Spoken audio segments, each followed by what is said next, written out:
J'allais qualifier cela comme un non-événement parce que depuis l'avènement de la révolution, nous nous sommes préparés socialement, nous nous sommes préparés économiquement, nous nous sommes préparés diplomatiquement pour contrer cette France-là. Et comme la France, dans son ADN, est réfractaire justement à toute révolution, à toute souveraineté, la Russie nous révèle effectivement que le coup d'État, la tentative de déstabilisation ratée, était justement fomentée, organisée et exécutée par la France.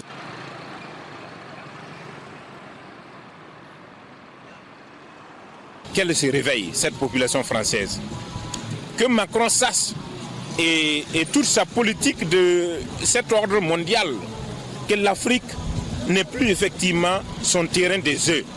Surtout le Sahel ne doit plus être dans le viseur donc de la France. Parce que ça se soldera toujours d'échec en échec.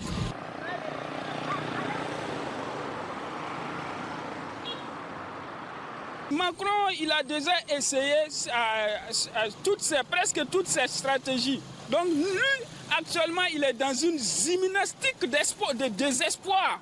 C'est comme un poulet quand on a égorgé tout de suite, vous ne pouvez pas l'empêcher de se débattre pour souffrir de sa douleur avant sa mort, avant de s'éteindre pour de bon.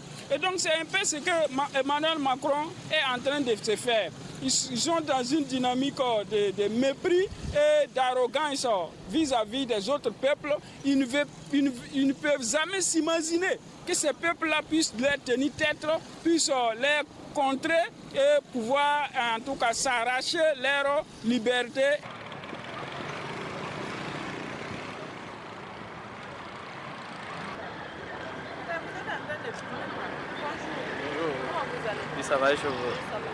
D'abord, je voudrais lancer un message aux Wanyis, à la veille citoyenne, aux patriotes, à tous les Burkinabés, et plus justement de la véritable libération de notre pays,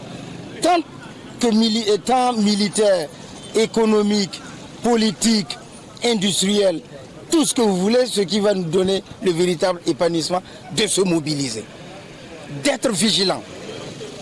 Je voudrais appeler nos dirigeants du MPSR à se ressouder encore. Ils sont soudés, mais nous appelons encore à une solidification de leur union, afin que la traîtrise ne puisse pas rentrer dedans.